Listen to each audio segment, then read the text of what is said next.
رقم واحد، لازم تبقى عارف ان الشغف في العلاقة معتمد على كمية الطاقة اللي انت بتحطها في العلاقة دي. عايز ابسطها لك اكتر، يعني انت بتهتم بالعلاقة دي ازاي.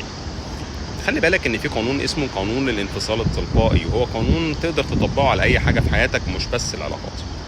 وهو معتمد على انه اهتمامك بالاشياء بيحافظ عليها، واهمالك ليها طبيعي هتنفصل عنها تلقائي.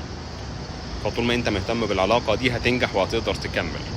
رقم اتنين، لازم تبقى عارف ان الملل من العلاقة العاطفية معتمد في الاساس على احساسك انت بالملل من نفسك وطبيعة حياتك الشخصية، مش من العلاقة العاطفية نفسها. وعلشان كده انت لازم تطور من نفسك. ده ضروري جدا عن انك تقرا، زود قرايتك في العلاقات، زود قرايتك في تطوير النفس والذات. لانه لما تبقى انت راضي عن حياتك الشخصية هتلاقي نفسك بتعبر عن رضاك ده بشكل ايجابي جوه العلاقة العاطفية دي.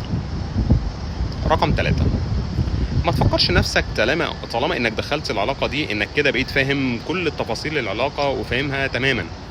فالعلاقات دي علم ممكن تقرأ عنه، فيخليك عندك فرصة اكتر وفرصة بشكل افضل انك تفهم علاقتك بشكل كويس وتحافظ عليها كمان من الملل.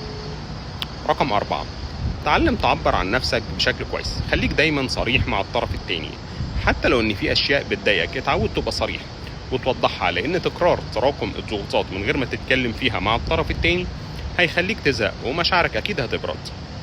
رقم 5، حاول تضيف حاجة جديدة في حياتكم. روح زوروا الأسرة مثلا أو القرايب. روحوا الأماكن اللي كانت بتجمعكم في فترة الحب والعاطفة، في فترات اللي قبل الجواز مثلا. شو الأماكن اللي كنتوا بتحبوا تروحوها وروحها تاني. المهم إنك دايما تضيف لمسة جديدة أو أشياء جديدة في حياتكم.